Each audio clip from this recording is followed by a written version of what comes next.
When full screen, you can deal with the fireball game by parrying, neutral jumping, using anti-projectile moves, or jumping forward to start an approach. If you're a character that builds resources, you can also use the space to build up, forcing them to come to you. If you have an advancing anti-projectile movement option, you can use that paired with drive rush to get in pretty quickly. For moves like Kimberly's teleport, they can be strong but must be done preemptively. When dealing with many projectiles quickly, parrying is your best bet. Keep in mind, each time you start a new parry, it will use roughly half a drive bar. So when you know they'll use a lot of projectiles in a row, holding parry may be more meter efficient, especially if you use feints to bait extra parries.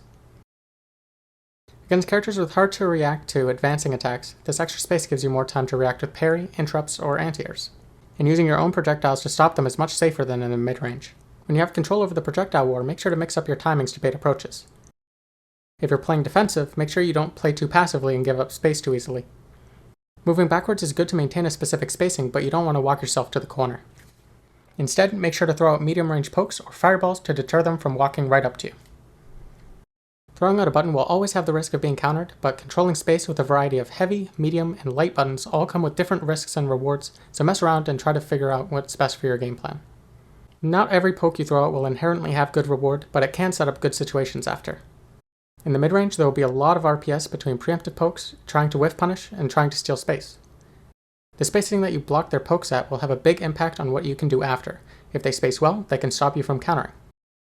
They may try to stuff your counter pokes with a jab if you're spaced a bit, but if you also choose a fast, close-range button, you'll win. Having a good special cancelable mid-range poke makes these situations even more favorable for you. Jump-ins can be good at avoiding pokes, but when focused on spacing, they may be more ready to anti-air. Dive kicks are also effective at baiting and punishing pokes. If you're waiting for fast approach options in the mid-range, you may still be able to react with perfect parry, but you leave yourself more vulnerable to regular approaches and drive rush. It also becomes nearly impossible to stuff them on reaction with jabs.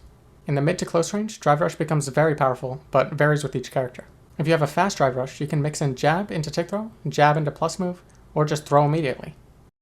Drive rush into jab being plus makes it fairly easy to get a turn started for one drive bar, but you can be stuffed if they are preemptive or waiting. This also ties into having special cancelable pokes, especially now that you can option select by pressing medium punch and medium kick when you think the attack would connect, so it only happens when you make contact. The essence of Street Fighter Neutral is to try to just get into the range where your buttons will reach, or bait your opponent into pressing a button that will just barely whiff and then punish them. Those are more powerful since the ranges are so precise you'll be standing to walk back and forth most of the time. For the mid to close range, there's a lot to talk about when projectiles become part of the picture. First, keep in mind that jumping over a projectile prevents the opponent from throwing another one until it's off screen. If they're autopiloting a pattern, this could leave them very vulnerable depending on the strength of the fireball they were going to do. If they decide to approach normally or with drive rush, you can likely get a punish or at least a strike throw onto them as long as you are preemptive with your jump. However, neutral jumping even in the mid-range is not necessarily safe. They could drive rush forward and anti-air you for varying reward. So if neutral jumping won't always work, you may want to jump in over the fireball and punish them. This can work, but if you try to do it after already blocking a fireball, then they'll have all the time in the world to react and anti-air since they'll be plus after you block a fireball generally at the ranges I'm talking about. So if you're going to jump, you'll at least need to be as a read rather than as a reaction. The exception of this is if you perfect parry a projectile. If you do that, then you can jump much faster and very likely punish a second fireball. Also, moves like Kimberly Jump 2MP can be used to bait some anti-airs. Some characters have anti-projectile approach options which can be very strong against fireballs in the mid-range, but they can be stuffed with buttons, so don't be too predictable. But you don't always need to try to force your way in if they're trying to keep you out with projectiles. By just trying to parry each one, you get to keep your drive meter, and if you have the life lead, they need to come closer to you. When throwing slow projectiles, drive rushing behind is a pretty strong option. It lets you get either gapless or frame trap plus moves, potentially go straight into a mix-up, or force a tick throw. You don't have to drive rush, and can instead just use the spacing and plus frames to check counter pokes with a far range heavy button.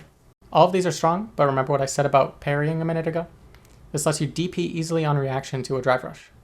If your opponent likes to throw projectiles, then wait and see if you jump. You can try going from parry right into drive rush to try to steal space. They may try to cover space to stop you from doing this, or do another fireball to stop you from moving forward, but in this range, drive impact can beat both of those as long as their poke is not special cancelable. Obviously, they can commit to a shorter range button that is special cancelable instead, which could end very badly for you, but the option is there. Since they are generally plus, they may try to approach behind the projectile, so you could try to stuff their approach, just be careful of low crushes. And if you have one of your own and think they'll do a low, it's not a bad idea to throw it out. Either way, callouts like this come with risk, either being punishable or slow to start up and can be poked out by any non-low. Anti-air and close-range jump-ins can be difficult, but if they're directly above you, try to use L instead of HDP. Also, if they're possibly going to cross you up, if you just delay the DP input a bit longer, it will either autocorrect or give you stand jab, which will both work well. You can also try to perfect parry to punish, which is good, but if they delay the jump-in, you won't be able to punish. And if you parry every time they jump, they may start to take advantage and do empty jump throw. Thank you for watching.